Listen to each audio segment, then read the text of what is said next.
Nosotros somos porque existe el amor y queremos ser mejores porque existe el amor. Y el mundo gira, bueno, crea, se multiplica porque existe el amor. El amor y la relación del amor de hombre con una mujer con un hombre, o del hombre con sus semejantes, con sus hijos, con su hogar, con la patria, con el instrumento que trabaja.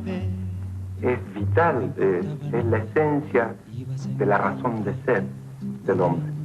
Con él, con él, con él, con él.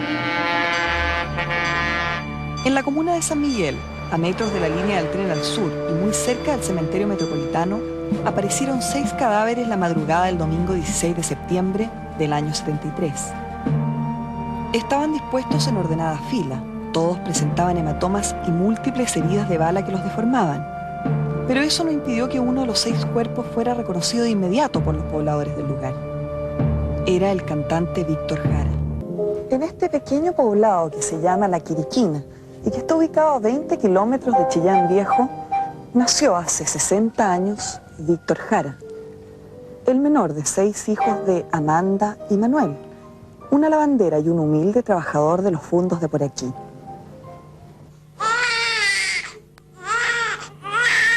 Nació como nacen los niños pobres, en un parto sin anestesia, la madre Amanda gimiendo y pujando con frío y con hambre para expulsar al mundo al menor de sus hijos, que iba a ser cantor. Un cabrito, como decimos nosotros allá en Chile. Cabrito chiquitito, de 5 años. Imagínense, un bandidito, así con la cara sucia, embarradito, que juega con su pelotita de trapo, juega con los perros que andan siempre alrededor de él. Pero a lo mejor este bandidito, en unos 20 años más, o en unos 15 años más, va a ser capaz de dirigir una fábrica en mi país. Luchín.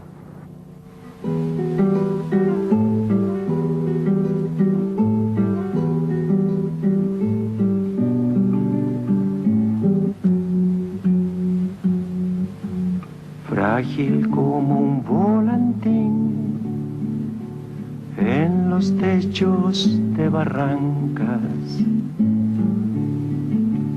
jugaba el niño Luchín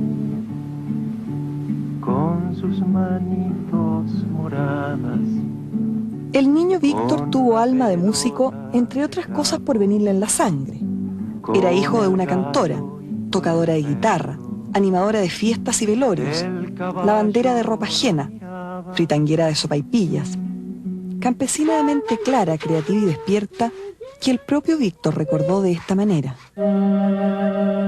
Mi padre era analfabeto y no quería por ningún motivo que nosotros fuéramos al colegio para que así nos quedáramos trabajando con él en el campo. Pero mi mamá, ella sí sabía leer un poquito. Insistió tanto para que yo aprendiera por lo menos las letras. Mi mamá trató de hacer cualquier cosa, incluso engañarnos para que fuéramos felices. Y lo consiguió. Yo fui un niño feliz gracias a ella. Pero la mamá nos iba a dejar cuando todavía la necesitábamos mucho. Mientras el padre se emborrachaba, nos golpeaba y desaparecía de la casa continuamente, Amanda generaba increíbles y variadas estrategias de supervivencia, hasta que ya no tuvo que darle de comer a sus hijos y se los llevó a Santiago. Víctor Lidio Jara Martínez llegó a la adolescencia durmiendo con 4 hermanos en una cama, en cités y conventillos aledaños a la Vega Poniente y la población Los Nogales. El padre era un campesino, analfabeto prácticamente. La madre no quería ese destino para el hijo. O sea, que el hijo reprodujera al padre cuando fuera adulto. Y por eso ella se las ingenió y se fue a trabajar, se vino a trabajar a Santiago.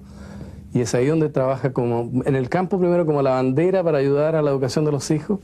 Y después la avenida Santiago creo que tiene una gran importancia, donde ella se emplea de cocinera para de alguna manera financiar o ayudar, digamos, a levantar el nivel educacional de los hijos y en particular el de Víctor. Creo que sin esta iniciativa y este gesto de coraje de la madre, de Amanda, Víctor no hubiese llegado probablemente a tener el nivel de educación y a haber llegado a ser un intelectual y un artista.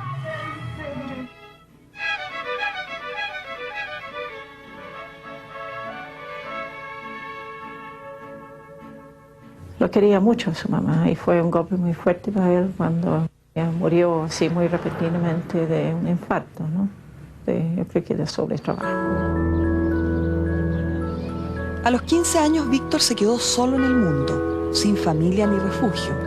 Entonces entró al seminario de la Orden de los Redentoristas de San Bernardo, decidido a ser sacerdote.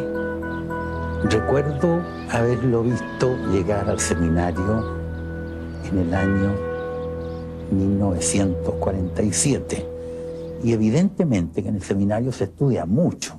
La carrera posible sacerdotal es muy larga. Entonces, hay otras materias que no atraen tanto. Pero a la clase de música él llegaba con verdadero gusto, con verdadero placer, como diciendo, esto sí que me gusta. ¿Cuál fue la motivación de este joven, de este adolescente, para entrar en el seminario? Por lo que yo recuerdo, ¿no es cierto? No pienso que lo moviera a él tanto el deseo de ser sacerdote. Él buscaba cómo podía servir en su vida a los pobres, a la gente más desprovista de recursos materiales. Entonces yo pienso que su llegada responde a esta inquietud más bien.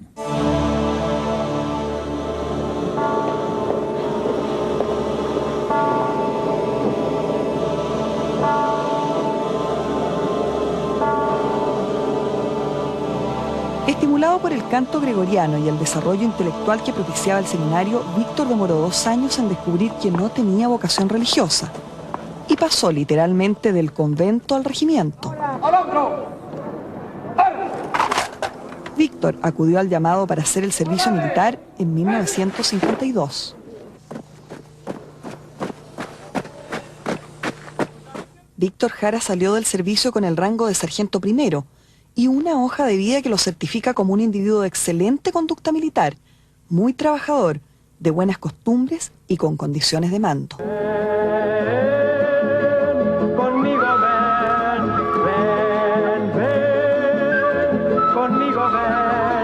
ven. En cuanto le fue posible, Víctor siguió cantando. Se integró al conjunto folclórico Cuncumén, con el que viajó en gira por Europa y países de América Latina. Víctor tenía una amiga que quería mucho a Víctor. Decidió un día regalarle una guitarra porque con Víctor queríamos formar un dúo. Y finalmente él eligió una guitarra de tapa de nogal, me acuerdo, que sonaba preciosa, tenía unos sonidos profundos, así lindos, y era ancha de culo, o sea, era una guitarrona así como imponente, ¿no? Y entonces, pues, en esa ocasión, Víctor lloró. Mientras tocaba la guitarra, le corrieron algunos lagrimones, me miró con la sonrisa, pero me acuerdo con sus ojos llenos de lágrimas, porque bueno, Víctor además era de una familia modesta, recuerdo, y eso era para él algo inaccesible en aquel tiempo. Voy a hacerme un cigarrito, ¿acaso tengo tabaco? Si no tengo, ¿de dónde saco? Lo más cierto es que no pido. Ay, ay, ay, me querí. Normalmente nosotros recogíamos colillas de los foyers de los teatros, a veces de la calle, cuando la cosa se ponía muy dura, y ahí fumábamos, éramos expertos en fumar sin tocar la colilla, digamos. Y entonces, de la provincia me llegaba a mí periódicamente, qué sé yo, cada 2 meses, en fin, me llegaban unos paquetes con cosas de la provincia, con longanizas, con lomos ahumados, cosas de esas, ¿no? Y, hombre, se me hizo agua la boca, ahora me acordé de eso, que eran ricos realmente. Y figúrate, en una pensión que vivíamos nosotros de mala muerte, como se dice, pues nos llegaban esos paquetes y eran los días de gloria, días de gloria. Nelson Villagra, actor conocido en especial por su papel de indigente homicida en la película El Chacal de Nahuel Toro, es el más antiguo y permanente amigo de Víctor Jara. Se conocieron a los 18 años en la escuela de teatro, siendo ambos del sur y con la misma ilusión de cambiar el mundo. El Cerro Santa Lucía era, diríamos, casi nuestro punto diario para comer. Porque cuando no podíamos comer estos ricos cocavís que nos llegaban del sur, simplemente nos juntábamos unos pesos para comprar pan negro, leche, y nos íbamos al cerro, y ahí comíamos, y ahí nos hacíamos planes para el futuro y soñábamos con el mundo en el que íbamos a participar y que queríamos construir. De algún modo yo creo que tanto él como para mí se realizaron varias de las cosas que alguna vez soñamos en el Cerro Santa Lucía. Sí, ¿eh? Yo creo, porque el camino que él hizo aquí en Chile, el aporte que Víctor hizo en aquel tiempo, durará, yo creo, por generaciones. Un hecho especialmente significativo en la vida de Víctor ocurrió en esta época. En el Café Sao Paulo, en la calle Huérfanos, el joven conoció a una mujer vestida sin artificio, con el pelo desgreñado y una guitarra entre las manos. Se llamaba Violeta Parra. Ella lo cautivó e impresionó profundamente. Violeta lo distinguió enseñándole varias de sus canciones y pidiéndole opinión sobre sus composiciones musicales, gesto que Víctor va a imitar con las generaciones más jóvenes de músicos por el resto de su vida. Yo creo que debe haber tenido unos 10, 15 años de diferencia con Víctor, pero no recuerdo haber tenido, haber sentido el peso de esta diferencia de edad. El año 67, bueno, me llamaron a integrar el conjunto Inti Illimani, que todavía no tenía nombre, y eso en ese momento, bueno, casi inmediatamente se acercó y nosotros nos acercamos a Víctor porque él era un exponente de primer plano. Nos sugirió muchos temas para que nosotros montáramos y tal vez de manera más privada yo con él hicimos, bueno, incursiones en posibles canciones, en posible arreglo de canciones. Un muchacho de una gran sonrisa. Era, diría, lo que le distinguía en ese tiempo era que él tenía una sonrisa de muchos dientes.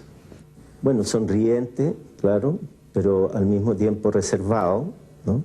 Ponía una cierta distancia porque él se atribuía un cierto rol, digamos, sin ser pedante ni ser engreído, pero él sabía, conocía quién era él y qué valía y qué es lo que tenía que hacer. Víctor tenía una personalidad contrapuesta a la mía, era un poco exultante a veces, siempre estaba haciendo chistes, pero eran chistes un poco, ¿cómo decirte? Literarios, por decirlo así, ¿no? Que tenían que ver también con literatura, teatro, cosas así, eran medios refinados, que él los había aprendido en sus largas excursiones y conversaciones con medio mundo, sobre todo en la esfera del teatro y de las actuaciones. Y era sardónico, o sea, si tú cometías un error en su presencia diciendo algo que se salía de lo normal, o sobre alguna persona que era de su conocimiento, inmediatamente te lanzaba una pica. Así. En 1957 Víctor alcanza un sueño, estudiar actuación en la Escuela de Teatro de la Universidad de Chile. Una vez más está solo y literalmente en la calle. Al principio se escondía en el edificio de su escuela y dormía allí, hasta que pudo pagarse una habitación trabajando como director teatral en pequeñas obras. Bueno, yo entré a la Escuela de Teatro en 1961. Víctor era una persona encantadora, con una sonrisa atractiva, con un apasionado del teatro porque se sacrificó mucho para poder llegar a ser director de teatro. Para nosotros era muy pintoresco lo de la leche de Cáritas y el queso que les regalaban, que era como una ayuda alimenticia, ¿te fijas? Tenía grandes dificultades para vivir y no se le notaba nada, pero nada. No te puedo decir depresiones, no, nada. Estaba en un espíritu animoso, estaba contento de estar ahí. Sin quejarse, durante los años universitarios Víctor se abocó a desarrollar su faceta de teatrista, aunque el cantautor seguía pesando en todo su quehacer. Un temperamento fuerte y su personalidad de líder lo llevaron naturalmente por el camino de la dirección teatral, título que obtuvo en 1960. Víctor era una persona con un carácter fuerte, ¿ah? Era agresivo de repente, porque había cosas que los encontraba injustas y lo decía. Pero él entraba a la sala de ensayos y se transformaba en otra cosa. Era el ambiente, eso es irreemplazable, el ambiente de creación de la sala de ensayo, el ambiente realmente de sacar las cosas cariñosamente hacia afuera. Hizo La Remolienda, por ejemplo, que fue en esa época una puesta en escena de gran importancia, equivalente a lo que podría haber sido hoy día La Negra Esther, ¿no? Hizo Viet Rock. Por primera vez en el Teatro Chile apareció todo el elenco con buzo. Entonces el Víctor nos decía, imagínense que estamos en el sur de Chile, que ustedes siembran arroz. Entonces nosotros teníamos que aprender a caminar, ya como si estuviéramos caminando en agua, en arrozales, cosa que ninguno de nosotros tenía como vivencia. Si Víctor Jara viviera sería un caballero de respetables 60 años. Pero muy probablemente si le hubiera tocado esta época, también sería dark, cult y rockero. No es impensable que usara un aro en la nariz, o tatuajes, o se pintara un mechón en el pelo. Él mismo decía que le gustaba la moda, en una época en que esto era considerado una frivolidad pecaminosa. Sin embargo, su curiosidad cultural le permitía apreciar todo tipo de música y expresión artística en tanto fuera auténtica, y no prejuiciarse frente a ninguna forma de creación. Él tenía un look. Siempre Víctor andaba vestido de negro, en fin, sus pantalones eran muy bonitos, eran de decotelé, en fin, usaba botas a veces. Era muy atractivo desde ese punto de vista.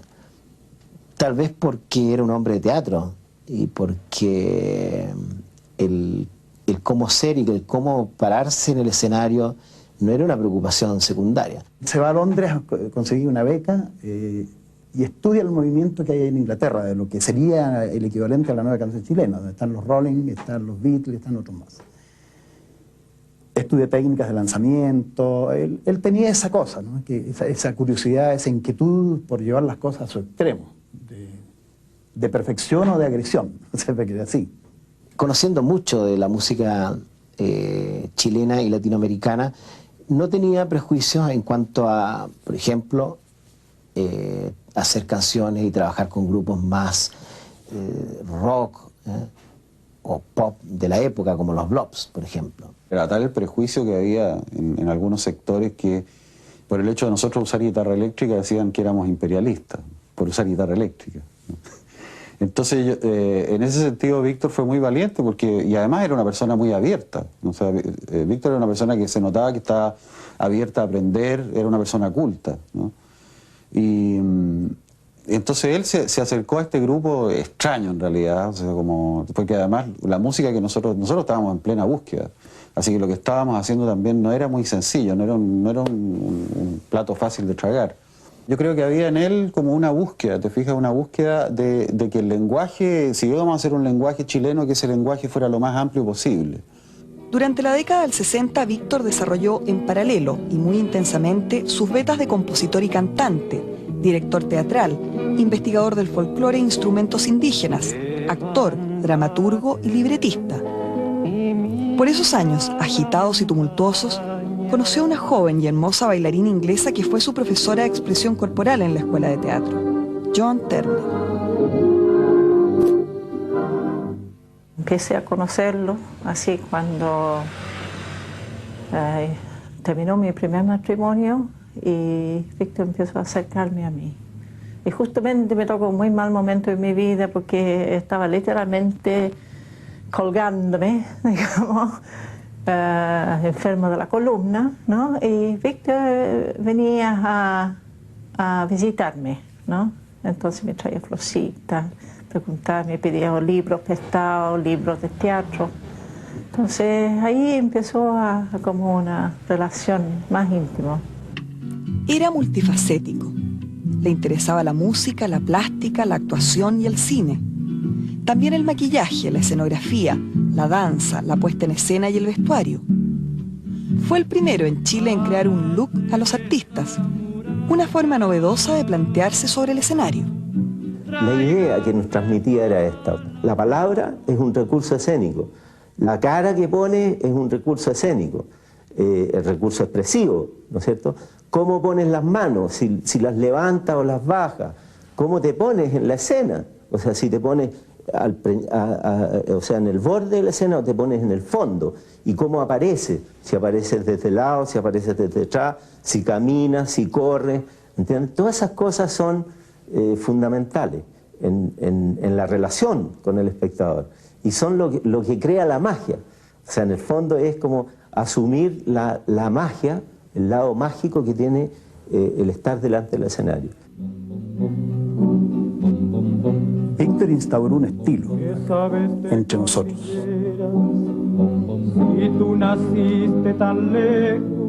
De la China de trenza, la tranquera y el patrón con espuelas de plata, pasamos directamente a las minas de carbón de Lota, a los mares vacíos, qué sé yo, a la gente sin tierra. También fue el más tajante en defender el compromiso político del artista, en su opinión, un atributo necesario y deseable.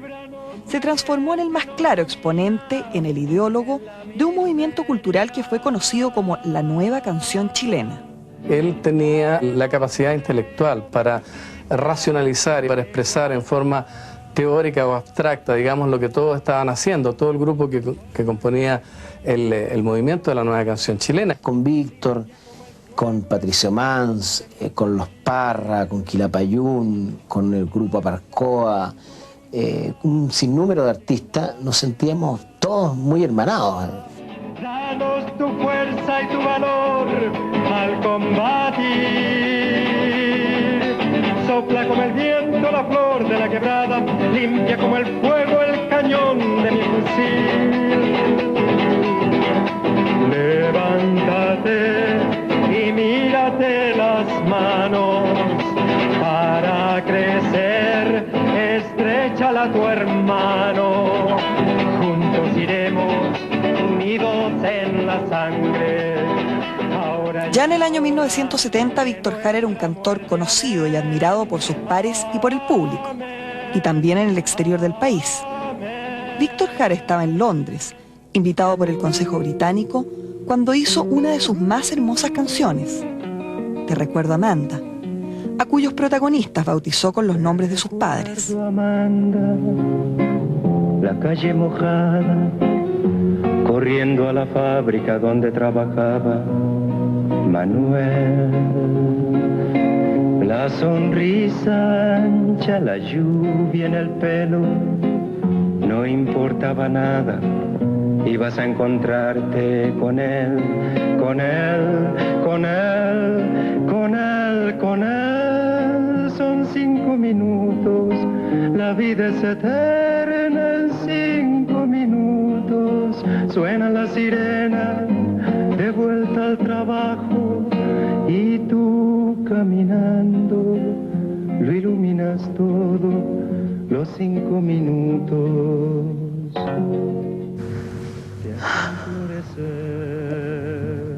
Era un hombre con mucho amor adentro, ¿ya? Mucha capacidad de amar. Y yo no digo así solamente a su pareja, a sus hijos, ¿ya? Pero tenía como una sensación de mucho cariño a mucha gente. ¿Cómo era el Víctor papá? Un papá muy, para esa época, así bastante especial, ¿ya? Ahora porque todos los papás son tiernos, se cuiden, les gusta jugar con los niños, o sea, hay como otra cultura ahora para los papás. Pero Víctor era un papá en ese sentido muy moderno, ¿no? Yo creo, porque se preocupaba muchísimo así por las 2 niñas, la Manuela, que no era su hija, digamos, de sangre, pero sí de cariño, ¿no? Que la había conocido desde guaguita, y su propia hija Amanda, ¿no? Un papá chocho, tierno, preocupado, ¿ah? Que no le importaba cambiar los pañales y todo eso, ¿no? Militante de las Juventudes Comunistas, miembro de su comité central, En 1970, Víctor Jara participó activamente en la campaña que llevó a la presidencia de la República al doctor Salvador Allende y luego apoyó al gobierno de la Unidad Popular. Al mediodía del 11 de septiembre, Víctor Jara iba a cantar en un acto en la Universidad Técnica. El orador de fondo sería el presidente Salvador Allende y había trascendido que llamaría a un plebiscito nacional en esa oportunidad. Pero Allende nunca llegó a la universidad. Un golpe de Estado lo retuvo en La Moneda. Víctor Jara escuchó el último mensaje del presidente desde su casa junto a su mujer y sus 2 hijas. Que mucho más temprano que tarde, otros hombres, este momento gris y amargo,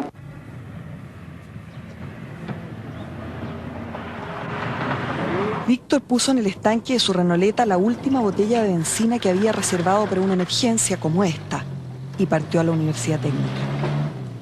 En el departamento de extensión estaba en la escalinata sentado Víctor Jara con su guitarra al lado, al costado. Yo lo veo y le digo, hola Víctor, le digo, oye Víctor, veo que la guitarra ya no sirve.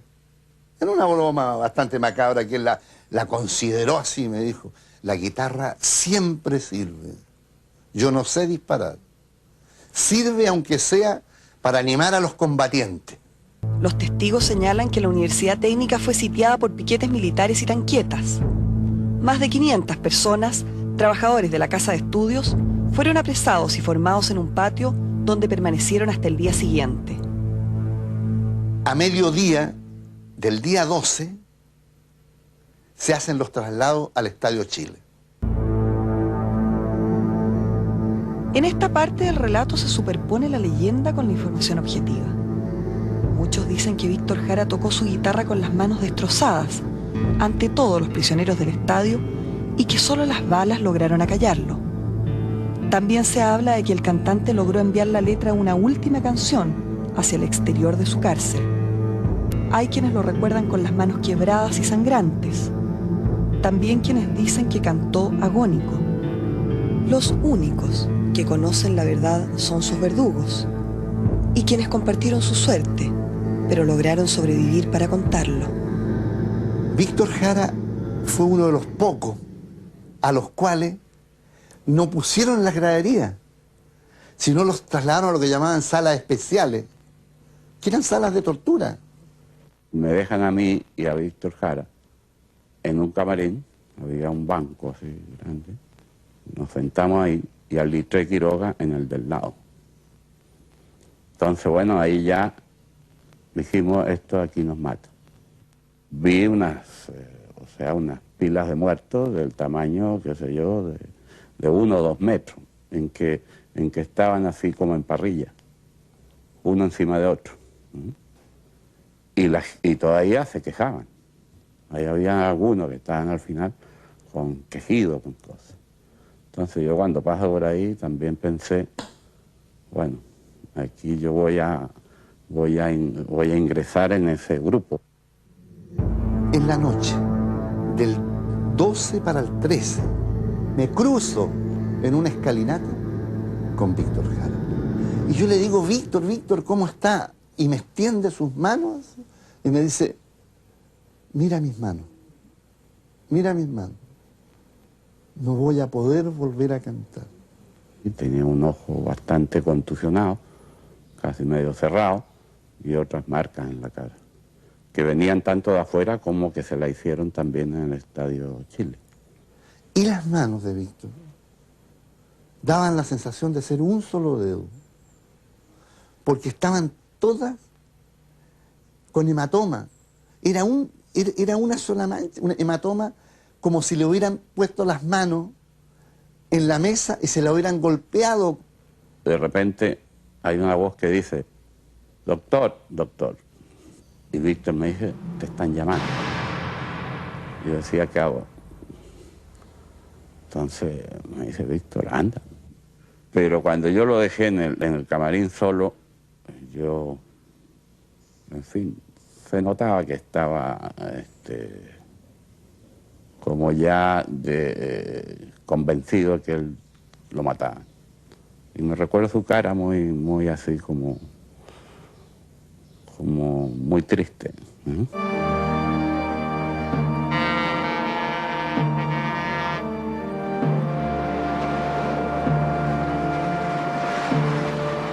El día 19 de septiembre yo estaba haciendo el almuerzo y sonó el teléfono, entonces atendí y era Julio Jung, que me decía: Bélgica, Víctor Jara está en la morgue, lo mataron y está en la morgue.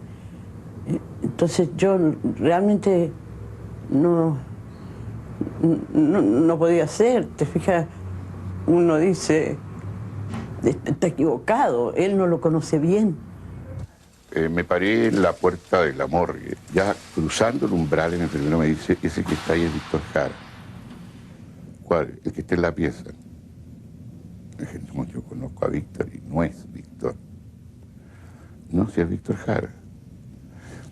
Regreso, entro a la pieza y era Víctor Jara. Lo que pasa es que estaba desnudo, absolutamente desnudo, y con muchos orificios de bala. Me atreví como a las 6 a llamar a la John para ver qué sabía, si había algo. Y me encontré, en la casa no estaba la John, sino que había una amiga, la Kena Arrieta, una amiga de la John que me dijo, sí, me dijo, la John supo, porque un muchacho que lo vio en la morgue y que trabaja en identificación, le sacó las huellas y fue a ver a identificación si era realmente él, y cuando vio que era así, fue a avisarle a la casa a la John. Entramos a la morgue por una puerta lateral. Lo que vi ahí eran montones de cuerpos desnudos, heridos, y había gente ahí que estaban trabajando, que estaban como tirando los cuerpos, ordenando en filas. Y entre esa línea, así, de repente veo a Víctor ahí acostado. Ahí.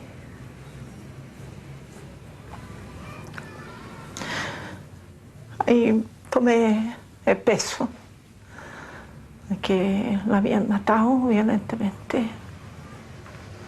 Como todos esos cuerpos estaban llenos de heridas, tenía hoyos así de metralleta por todo el cuerpo, tenía la cara ensangrentada, tenía las manos encrespadas.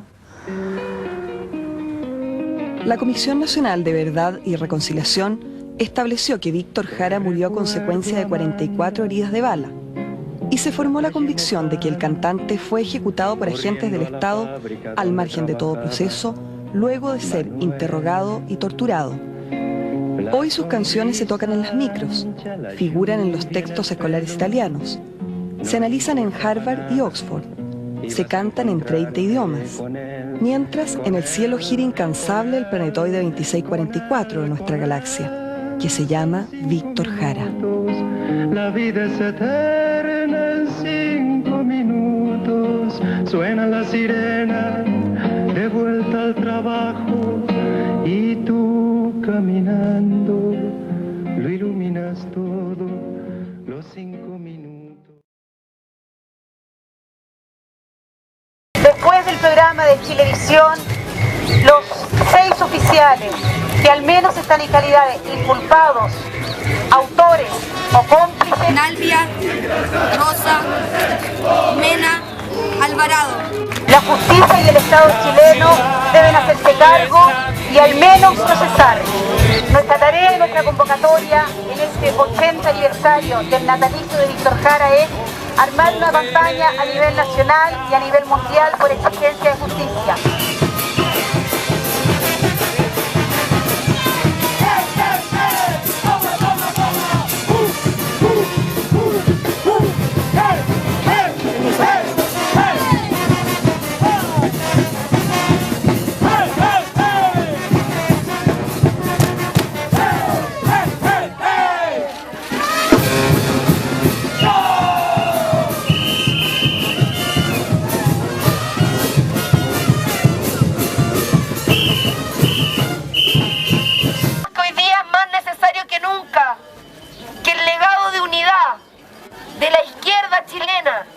el legado de unidad del pueblo chileno por generar las transformaciones que nos coartaron, esas transformaciones que estaban encabezadas, que estaban encarnadas en un proyecto de unidad popular que fue coartado por la dictadura. Elizabeth de las Mercedes Becas Urras.